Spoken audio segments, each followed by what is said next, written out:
Infertito, stuck in the same quiet apartment on the city's edge, days blurring into one another like rain on glass. And I only saw them at family dinners, nodding across the table, pretending everything was fine. Then came that rainy Thursday night. His company party left him stumbling, voice slurred, barely able to stand, and his voice cracked over the phone. Panicked, I can't get him inside alone, please. I drove through the downpour, heart thudding against my ribs. When I arrived, she stood in the doorway in a thin nightshirt, hair damp from the rain, eyes wide with exhaustion. Together we half carried, half dragged his limp body up the stairs. My arm brushed her waist as we lowered him onto the bed. The heat of her skin seeped through the fabric, soft, alive. That faint lavender scent rose between us, warm and close, wrapping around my senses like a secret I wasn't supposed to know. My brother snored heavily between us, oblivious, but I felt her breathing shallow, quick, and suddenly the room felt too small, her presence too near. I told myself it was nothing, just helping family, yet my pulse wouldn't slow. The next morning I stayed to help with the mess, and I moved quietly around the kitchen in an oversized t-shirt that slipped off one shoulder, her hair still messy from sleep. Sunlight filtered through the blinds, catching the curve of her neck. While I made coffee, our hands reached for the same mug at the same moment. Fingers brushed warm, lingering a second too long. She smiled apologetically, but her eyes held mine just a heartbeat extra. "Thanks for last night," she whispered, voice soft like a confession. The warmth of her touch stayed on my skin all day, even after I left.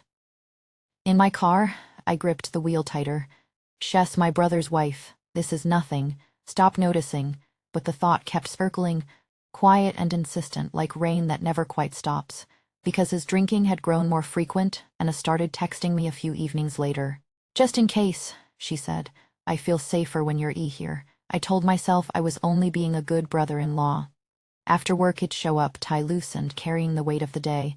We'd sit in the living room while he passed out early on the couch, TV humming low like distant thunder. The scent of jasmine tea she always brewed filled the air, sweet and calming, mixing with the faint trace of her lotion. One night her knee accidentally rested against mine on the narrow sofa. Neither of us moved it away, not for a long minute. The warmth seeped through our clothes, steady, undeniable. My mind raced in the half-dark. This is wrong.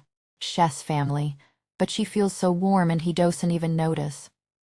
I swallowed hard, staring at the screen without seeing it, every breath careful, measured, as if the slightest shift might break something fragile between us. The days blurred after that, each visit pulling me a little closer. I'd catch myself watching the way she tucked her hair behind her ear when she laughed softly at something on TV, or how her shoulder brushed mine when she leaned to pour more tea. Every accidental touch felt like a spark in the quiet. Internally I fought it, whispering to the empty dark of my own apartment later, "She belongs to him. You're disgusting for even thinking about it." Yet the next evening I still climbed their stairs, heart beating faster with every step, telling myself it was only concern, only help. But deep down, something was shifting, slow and unstoppable, like gravity pulling two bodies closer in a room that suddenly felt too warm. And then last night, as we sat there again with him snoring heavily in the next room, her knee pressed against mine once more. Only this time she didn't pull away at all. The jasmine tea cooled between us. Her breathing changed, just a little. And I wondered, pulse thundering in my ears, how much longer we could pretend this was still innocent. I started making excuses after work, claiming long meetings or sudden deadlines, anything to slip away before the pull grew too strong. But then my phone would light up with her texts, simple words that twisted something inside me. "The apartment feels too quiet tonight. I feel safer when you're around." I'd stare at the screen in my own dim room, the sheet school against my skin, and replay how her knee had rested against mine on that narrow sofa. The soft cotton of her pants, warm from her body, the way it pressed just enough to send heat radiating through fabric. "She belongs to him," I whispered into the darkness, voice cracking like a confession I couldn't take back. "You're disgusting for even letting it linger in your mind."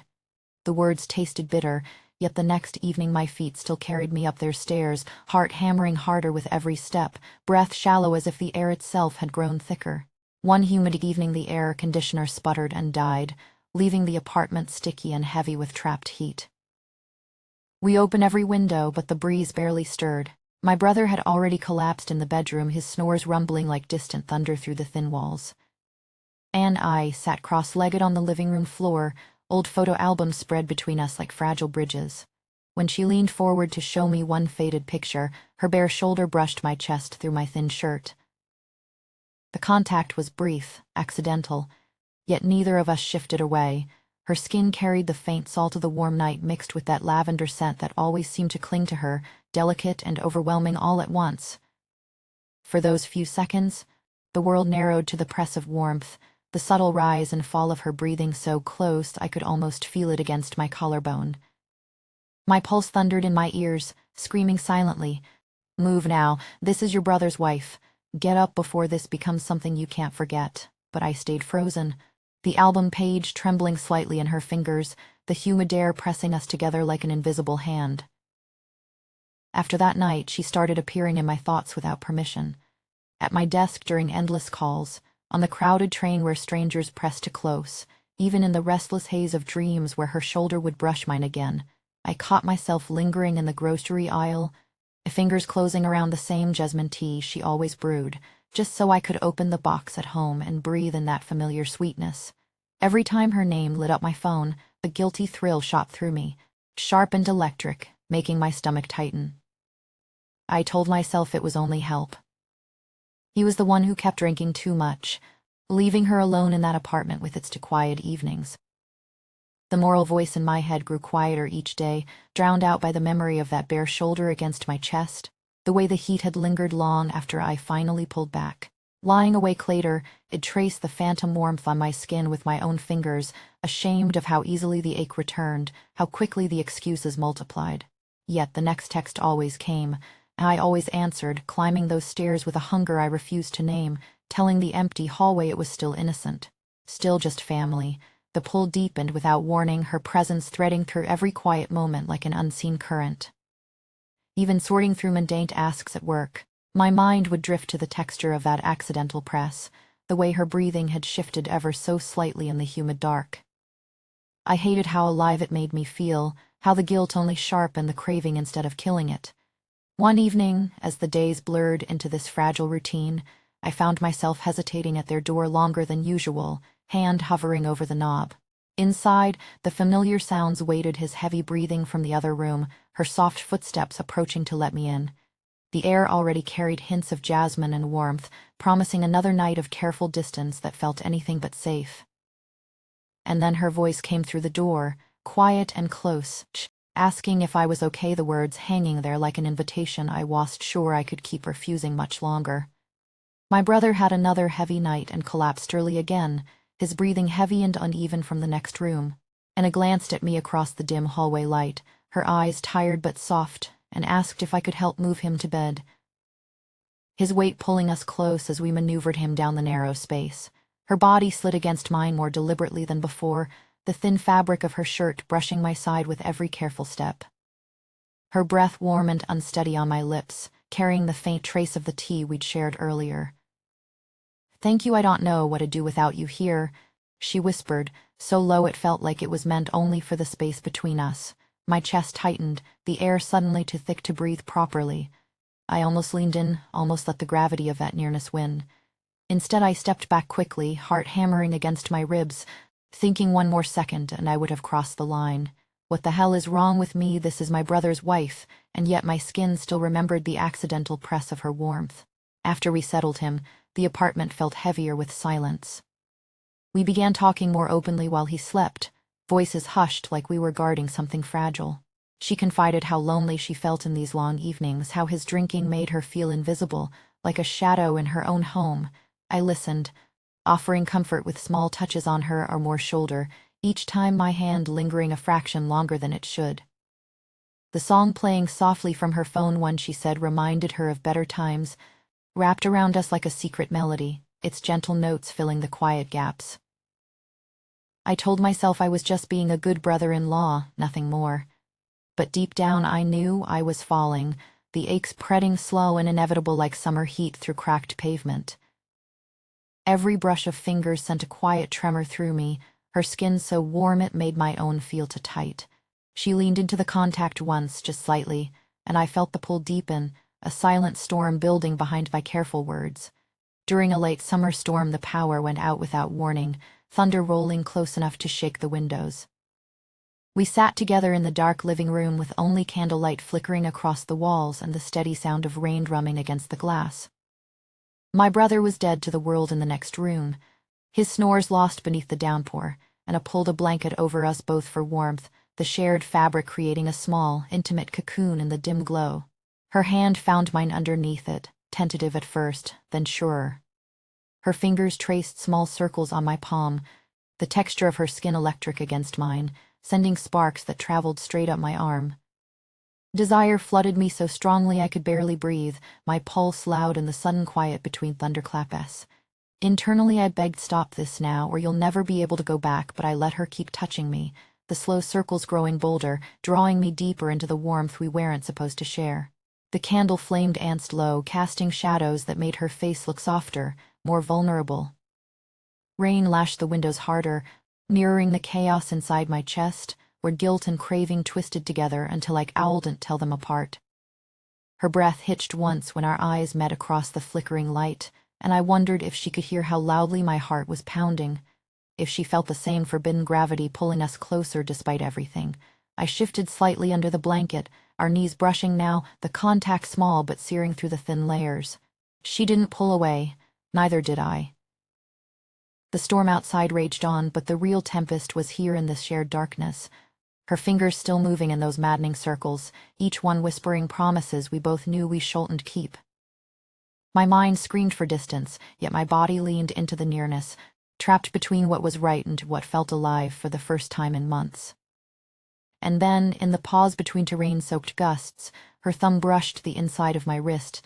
A touch so deliberate it stole the last of my steady breath, leaving me suspended on the edge of something I wasn't sure I could survive.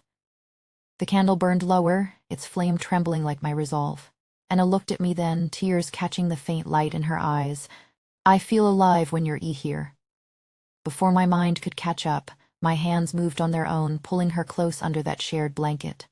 Our lips met in the thick darkness, slow at first, then deepening with all the months we had tried to bury.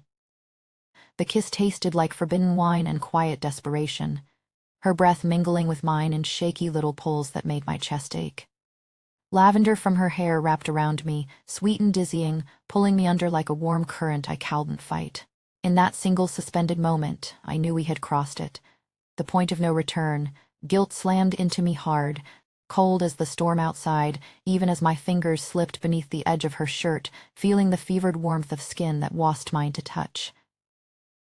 My brother's snores drifted faintly from the next room, only meters away, a cruel reminder that made everything sharper, more unbearable.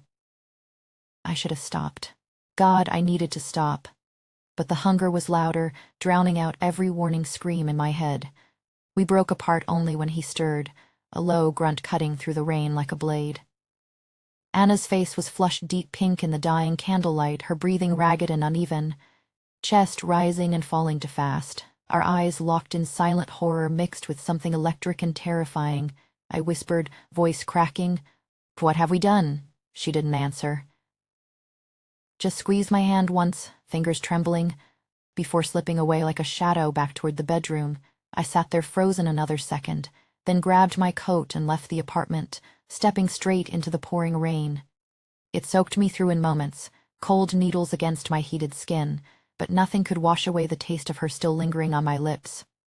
The walk home blurred under streetleted and downpour, each step heavier than the last as the full weight of betrayal crashed down, pressing on my ribs until breathing hurt. My own brother's wife. I had crossed the ultimate line, and the shame burned hotter than any desire ever could. Yet beneath it all, a small, treacherous part of me still hummed with the memory of that closeness, refusing to let go. Now nights stretch endless while I lie awake, replaying every fragile second of that kiss, the way her body had pressed against mine for those stolen heartbeats, the lavender scent that somehow still clings faintly to the collar of my shirt no matter how many times I wash it. My brother still drinks himself into oblivion most evenings, still passes out early, leaving the apartment to quiet. And she still sends those late texts asking me to come over, just to help with things, her words innocent on the screen but heavy with everything unsaid. I don't know if we'll ever stop, or if this is only the trembling start of something darker. Part of me wants to confess everything, to fall at his feet and beg forgiveness I don't deserve, to run far away and never look back. Another part waits with racing pulse for the next drunken night, heart twisted with terrible, aching hope. I don't know what kind of man this makes me anymore. The guilt eats at me during the day, but the pull returns stronger when the lights go low. Maybe you can tell me. Or maybe you already feel it to that same dangerous gravity, whispering that some lines, once crossed, leave us forever changed, forever reaching for what we can never truly have.